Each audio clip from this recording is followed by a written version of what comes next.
पहले अपना next question जो कि एग्जांपल 1.3 है। क्वेश्चन है कि enter a number print its binary octa hexadecimal square root. तो यहाँ पर हम जो है एक नंबर को इनपुट लेंगे और उसका बाइनरी रिप्रेजेंटेशन क्या होता है, ऑक्टल रिप्रेजेंटेशन क्या होता है, हेक्साडेसिमल रिप्रेजेंटेशन क्या होता है, स्क्वायर रूट उसका क्या होता है। इन सबको हम प्रिंट करेंगे, कैलकुलेट नहीं करेंगे। जो सी प्लस प्लस का इनबिल्ट फंक्शन है उनका यूज करके हम बस उसकी वैल्यू को प्रेजेंट कराएंगे अपने आउटपुट स्क्रीन पर। ठीक है, कैसे निकालना होता है मैथमेटिकली हम खुद निकाल के कैसे उसको प्रिंट कर सकते हैं वो बाद में बताया जाएगा जब उसका टाइम आएगा। लेकिन अभी हम सिर्फ उसको रिप्रेजेंट करेंगे कि एक नंबर इनपुट लिया, मान लो 5, उसका बाइनरी क्या होता है वो प्रिंट किया, ऑक्टल क्या होता है वो प्रिंट किया, हेक्साडेसिमल क्या होता है वो प्रिंट किया, स्क्वायर रूट क्या होता है वो प्रिंट किया।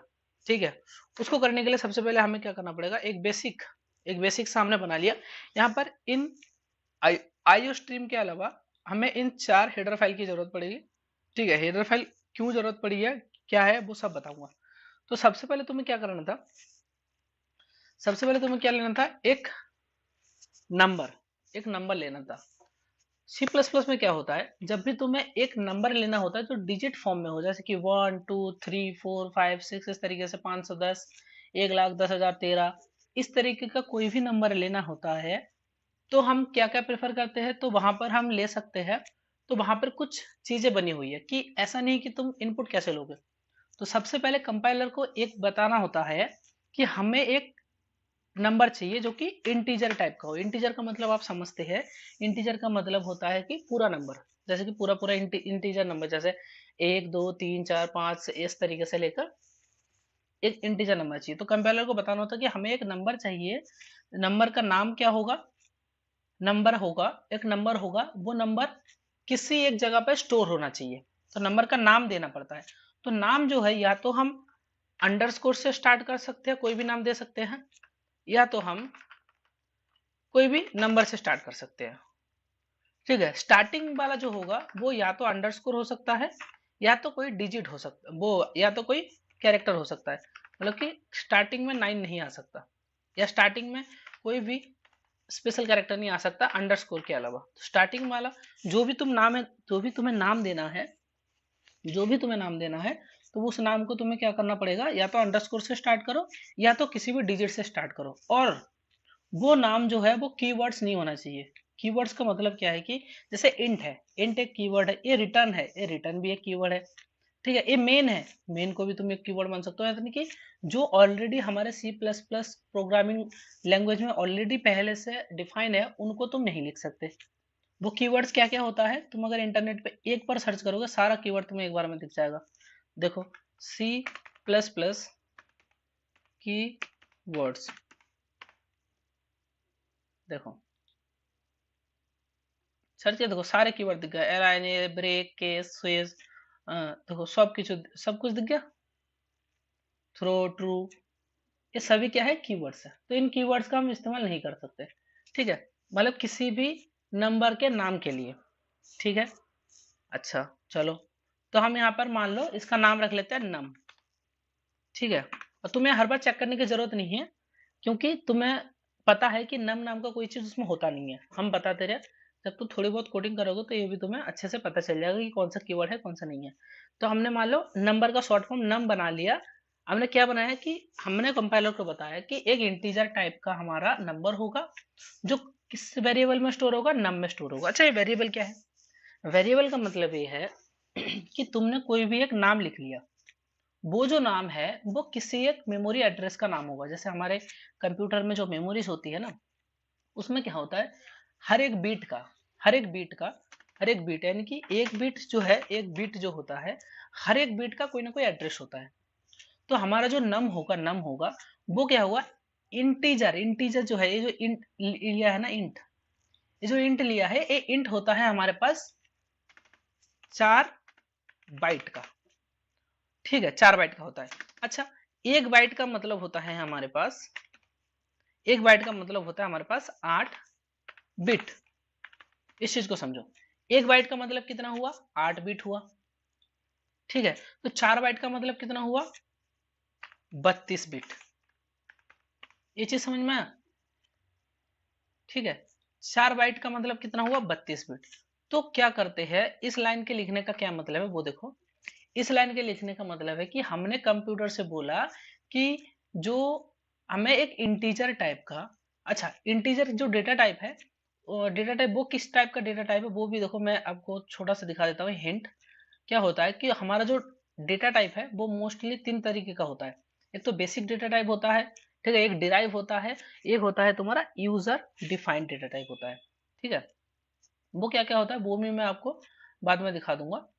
ठीक है, जो बेसिक डेटा टाइप होता है पहले उसके बारे में जान लो। बेसिक डेटा टाइप में क्या होता है, तुम्हारा नॉर्मल जो होता है इंटीजर, कोई भी कैरेक्टर, इंटीजर होगा उसमें कैरेक्टर होगा, कोई फ्लोट वैल्यू, फ्लोट वैल्यू का मतलब जो पॉइंट वाले वैल्यू होता है, ठीक है, पॉइंट वाला वैल्यू होता है वो।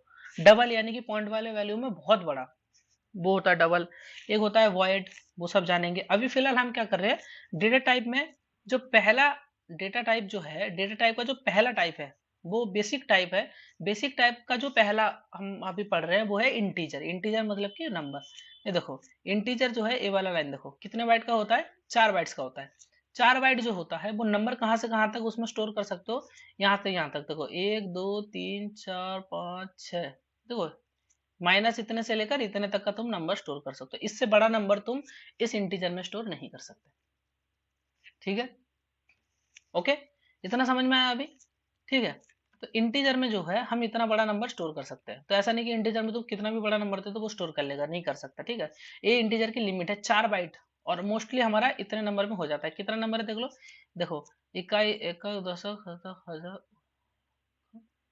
कोटि, ये देखो तो 214 करोड़ लगभग है। तो लगभग इसमें हमारा काम हो जाता है। जब इस पे नहीं होता तो इसका एक बड़ा फॉर्म भी है, जो ये देखो ये तुम्हें यहाँ पे दिख रहा हुआ है लॉन्ग इंटर नाम से। इसको हम बाद में पढ़ेंगे, जब इसका यूज करेंगे तब इसको पढ़ेंगे, अभी इसको नहीं पढ़ेंगे। अभी हम सिर्फ इंटीजर पढ़ेंगे। तो देखो इंटीजर में दो चीज होता है, एक होता है इंट इंट, एक होता है अनसाइंड इंट।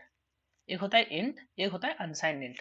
इंट जो होता है तो उसकी वैल्यू तुम देख रहे हो कि यहाँ से यहाँ तक है, लेकिन जो अनसाइंड इंट है उसकी वैल्यू देखो 0 से लेके इतना तक। यानी कि तुम्हें पता है कि अगर तुम्हारा नंबर पॉजिटिव ही रहने वाला है तो तुम उसको अगर अनसाइंड इंटीजर डिफाइन करोगे तो क्या होगा, वो जो वैल्यू है उसमें हम बहुत ज्यादा वैल्यू, लगभग डबल वैल्यू स्टोर कर सकते हैं, डबल बिग वैल्यू स्टोर कर सकते हैं। तो इतना बड़ा वैल्यू स्टोर कर सकते हैं, ये इसका लगभग डबल है।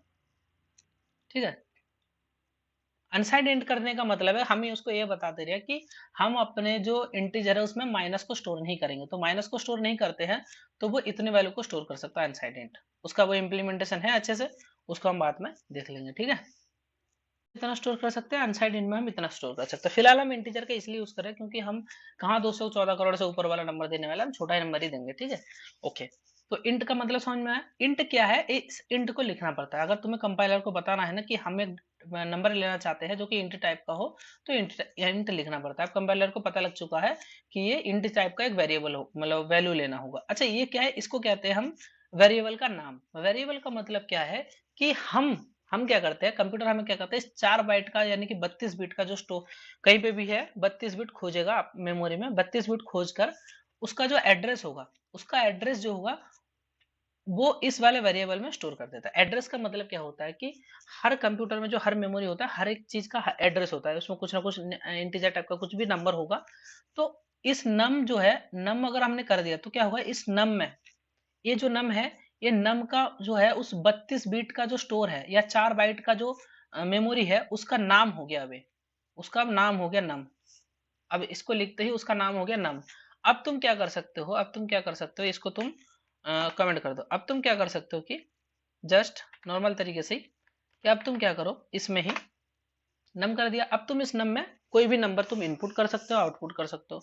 तो इनपुट कैसे लेना है, इसी वैल्यू में, इस वेरिएबल में इनपुट कैसे लेना है, तो इस तरीके से करना है कि सी इन, और तुम्हें वेरिएबल का नाम लिखना पड़ेगा, नाम। इससे क्या होगा, तुम्हारा एक इनपुट आउट जो है, एक इनपुट आएगा। तुम कुछ भी नंबर डालोगे अपने कीबोर्ड से, वो नंबर क्या होगा इस नम वाले में आ जाएगा। इसका मतलब क्या है कि अगर तुम आप सी आउट, इस तरीके से सी आउट अगर नाम करोगे ना, तो तुमने जो वैल्यू इनपुट करी थी वही आउटपुट आएगा। देखो इसको मैं चला के दिखाता हूँ पहले, किया देखो अब आ गया। अब यहाँ पे वैल्यू इनपुट करना है इसलिए वो लूप लूप कर रहा है। ठीक है, तो यहाँ पे मान लो तुमने 45 इनपुट किया, देखो तुम्हारा देखो 45 आ गया सी आउट करते ही। तो इसका मतलब क्या है कि तुमने जो भी वैल्यू इनपुट किया वो इस 32 साइज का जो एड्रेस है नम, तो नम को पता है कि उस एड्रेस में कितना गया 45। अब तुमने जब सी आउट नम कराया तो क्या प्रिंट हुआ, उसके एड्रेस के अंदर यानी कि जो उसके मेमोरी के अंदर जो भी वैल्यू था वो प्रिंट हो गया। ठीक है। अच्छा सी इन नम जब करते हैं तो इससे पहले हम क्या करते हैं, एक लाइन लिखते हैं सी आउट का, ताकि यूजर को पता चले कि यहाँ पर कुछ इनपुट देना है। जैसे हमारी स्क्रीन पे क्या आ रहा था, नॉर्मल सी चीज आ रही थी, हमें पता नहीं चला था क्या करना है, तो यहाँ पर हम एक लाइन इसलिए लिख देते हैं कि input a number, enter a number कर दो, एंटर अ नंबर। तो इससे क्या होगा, यूजर को पता चलेगा कि हमें एक नंबर एंटर करना है। ठीक है, बस इतना ही। एक स्पेस दे दोगे तो वो एक स्पेस के बाद लुप लुप करेगा। देख लो क्या करना चाह रहा हूँ मैं। देखो सबसे पहले सी आउट लाइन चलेगी ना, लाइन बाय लाइन चलता है ना, सबसे पहले देखो ए वाली लाइन चल गई। अब यहाँ पे वो लूप लूप कर रहा है, सीन वाला काम है। अब यहाँ पे तुम 34 प्रिंट करो तो 34 प्रिंट कर देगा वो डायरेक्ट। समझ में आया। तो इंटर नंबर करा, सी इन करा, सी आउट किया, लेकिन हमें अभी सी आउट नंबर नहीं करना था। अभी ये भूल जाओ इसे, हमें सी आउट नंबर तो करना ही नहीं था। हमें जो करना था, हमें क्या क्या प्रिंट करना था, क्वेश्चन में देख लो, प्रिंट इट्स बाइनरी। अच्छा बाइनरी कैसे प्रिंट करोगे, देखो अगर तुम्हें बाइनरी प्रिंट करना है इसका, तो बाइनरी प्रिंट करने के लिए एक सिंपल सा रूल है। सबसे पहले तुम्हें क्या करना होगा, बाइनरी जो रिप्रेजेंटेशन है, बाइनरी रिप्रेजेंटेशन तुम कितने में दिखाना चाहते हो, ये भी बहुत इंपॉर्टेंट है कि बाइनरी जो नंबर होता है वो 16 डिजिट का लेना चाहते हो, 32 डिजिट का लेना चाहते हो, वो भी तुम्हें देखना पड़ेगा। ठीक है, तो उसके लिए तुम्हें क्या करना पड़ेगा कि सबसे पहले हम लिख लेते हैं कि बाइनरी रिप्रेजेंटेशन। ठीक है, बाइनरी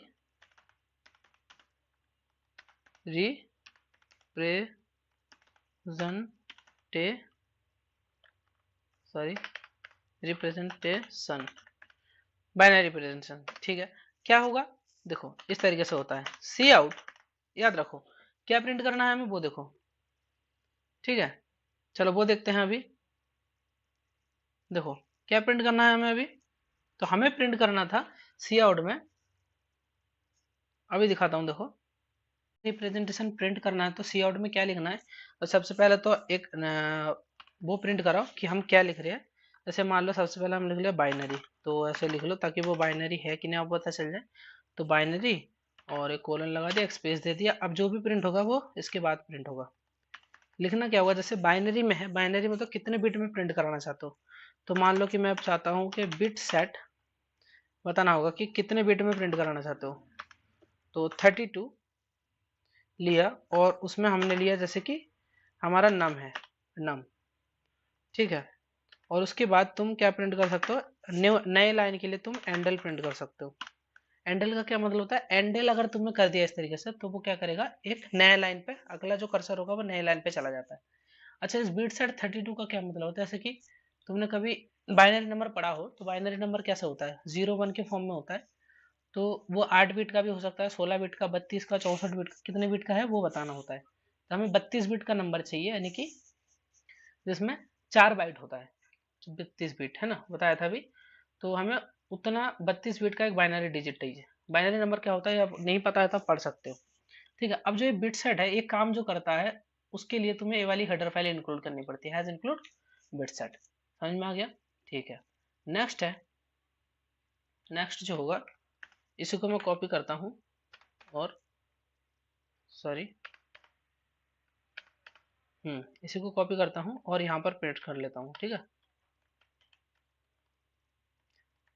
लास्ट में यहाँ पर जाकर हाँ करा लिया। अब इसमें क्या लिखो, बाइनरी तो हो गया, बाइनरी के बाद अब हम क्या प्रिंट कराएंगे, मान लो ऑक्टल प्रिंट करा रहे हैं। ठीक है, ऑक्टल, ऑक्टल रिप्रेजेंटेशन, इसको बंद करता हूँ। ऑक्टल रिप्रेजेंटेशन कैसा होता है कि तुम्हें यहाँ पे लिखना पड़ेगा सबसे पहले ऑक्टल, है ना। ये इसलिए लिख रहा हूँ ताकि वो दिखे कि हमने कौन सा क्या प्रिंट करा है। तो ऑक्टल जो है, और ऐसा तो होगा नहीं, तो ऑक्टल प्रिंट करने के लिए क्या लिखना पड़ता है तुम्हें, तुम्हें लिखना पड़ेगा कि ऑक्टल के लिए ओक्ट लिखना पड़ता है, और फिर जो वेरिएबल है तुम्हारा, जो भी तुम जिसमें तुम्हारा नंबर है वो नंबर लिखना पड़ेगा, और एंडल तो नए लाइन पे पहुंचागा। देखो ये समझ में आया कि ना, देखो कि ऑक्टल के लिए तुम्हें ऑक्टल चाहिए तो ऑक्टल उस नंबर का, इस तरीके का सिंटेक्स होता है, ऐसे लिखना पड़ेगा तुम्हें बस, इसके पीछे और कोई ज्यादा लॉजिक नहीं होता है। अब हम कराते हैं इसका हेक्सा। ठीक है, इसका अब हम क्या करेंगे, हेक्सा डेसिमल। ठीक है, तो लिख लेते हैं hexa decimal, hexa decimal representation. उसमें क्या होगा हेक्साडेसिमल है तो इसको भी प्रिंट कर, इसको कॉपी करके यहाँ पे प्रिंट कर लेता हूँ, कंट्रोल सी। तो हेक्साडेसिमल रिप्रेजेंटेशन कैसा होगा, ए बिट सेट तो होगा ही नहीं, तो है जैसे ऑक्टाडेसिमल में था वैसे ही तुम्हारा हेक्सा होगा। तो तुम्हें क्या करना पड़ेगा, हेक्साडेसिमल के लिए सबसे पहले हेक्स और उसके बाद तुम्हें जो भी नंबर था वो नंबर, समझ में आ गया, और हैंडल ताकि वो नेक्स्ट पे जा सके। फिर से तुमने लिखा, सॉरी मैंने हटा दिया था। तो अब तुम क्या करोगे, ऊपर कर लो थोड़ा सा। अब तुम मान लो यहाँ पे क्या, अब नेक्स्ट क्या है, square root. Square root, square root हो गया। स्क्वायर रूट में क्या करना था तुम्हें, स्क्वायर रूट में करना था सी आउट। तो सी आउट किस क्या होगा, इसमें स्क्वायर रूट होगा। तो स्क्वायर रूट कोलन एक स्पेस दे दो। अब तुम्हें स्क्वायर रूट प्रिंट करना। स्क्वायर रूट के लिए क्या होता है, स्क्वायर रूट जो आता है सबसे पहले स्क्वायर रूट क्या होगा, उसका एक फंक्शन होता है छोटा सा, S Q R T function होता है। इस S Q R T function के अंदर अगर तुमने अपने नंबर को पास करा दिया और लास्ट में तुमने हैंडल लिख दिया, इससे क्या होगा, ये स्क्वायर रूट निकाल के दे देगा। लेकिन तुम चाहते हो कि स्क्वायर रूट निकालने के बाद बहुत सारा डेसिमल में नंबर आता है। तुम अगर चाहते हो ये जो स्क्वायर रूट निकाला है इसके लिए तुम्हें मैथ सी मैथ लगाना पड़ता है, ठीक है। और जो ऑक्टा हेक्सा ये सब लगाया है इसके लिए तुम्हें ये आई यू एस, फिर आई मैनिप, आईओ मैनिप किस लिए लगाना पड़ता है, क्योंकि तुम्हें इसका तुम चाहते हो कि पॉइंट के बाद कुछ ही नंबर आए, ऐसा नहीं कि सारे पॉइंट के बाद तुम जितना चाहते हो उसका सेट प्रिसीजन लगा सकते हो, ठीक है। तो सेट प्रिसीजन जो पिछले वाले में बताया था ये ऐसा ही समझ लो। अब इसमें हमने 2 दे दिया तो पॉइंट के बाद ऐसे नंबर आ जाएगा तुम्हारा, ठीक है। इस तरीके का नंबर हो गया। अब हम क्या करते हैं, ये इसका मतलब सिंटेक्स है। और इस एसक्यूआरटी फंक्शन के लिए तुम्हें सी मैथ का हेडर फाइल चाहिए, बिट सेट के लिए बिट सेट का चाहिए, और तुम्हें अगर हेक्सा ऑक्टा ये सब चाहिए तो तुम्हें आईओएस और आई मैनिप चाहिए, आईओएस चाहिए और आईओएस क्यों चाहिए, देखो मैं दिखाता हूँ। देखो देखो मैंने यहाँ पे लिखा निकाला था दिखाने के लिए ही, ये देखो ये कौन सा है, ये आईओएस है, ठीक है। इस वाली वेबसाइट में ट्यूटोरियल्स पॉइंट पे मैंने निकाला था, ये देखो मेंबर टाइप इसमें कौन कौन सा होता है, देखो इसमें एक है जिसमें तुम्हें देखा तो डेसिमल निकालना हो, हेक्सा डेसिमल निकालना हो, ऑक्टा डेसिमल निकालना हो तो तुम्हें आईओएस की हेल्प लेनी पड़ती है, ठीक है। और एक आईओ मैनिप है। आईओ मैनिप क्या होता है, सेट प्रिसीजन जो है ना वो तुम उससे कर सकते हो, देखो सेट प्रिसीजन। तो समझ में आ गया। तो हेडर फाइल के लिए तुमने क्या लगाया था, iOS और आई मैनिप किस लिए लगाया था, ताकि तुम सेट प्रिसीजन काम कर सके तुम्हारा, ठीक है। कोड को F11 से रन करता हूँ, आई रन किया, देखो एंटर नंबर करना था तो एंटर मान लो नंबर 6 किया तो देखो क्या क्या आएगा। देखो ऑक्टाडेसिमल भी 6 होता है और इसका हेक्साडेसिमल भी 6 होता है और इसका स्क्वायर रूट 2.4 होता है। चलो मैं एक और बार रन करता हूँ, अब की बार 25 लेते हैं नंबर को, ठीक है। तो अब अगर हम 25 नंबर लेंगे, दोबारा से चलाते हैं इस कोड को। अब हम लेंगे नंबर 25, तो देखो 25 एंटर करो, देखो स्क्वायर रूट 5 आया, ऑक्टाडेसिमल 31 है, हेक्साडेसिमल 19 है। और देखो बाइनरी रिप्रेजेंटेशन 32 बिट में है, ये 30 गिन लेना 32 होगा। और बाइनरी रिप्रेजेंटेशन का सेम होता है, ऐसे ही होता है। देखो ये हो गया 1 और इधर हो गया, देखो हो गया पूरा बदलना हो गया 16 8 और 1 24 1 5 25, ठीक है। तो ये हो गया तुम्हारा एक कोड, ठीक है। चलो नेक्स्ट क्वेश्चन पे मिलेंगे। इस क्वेश्चन को शायद समझ में आ गया होगा आपको।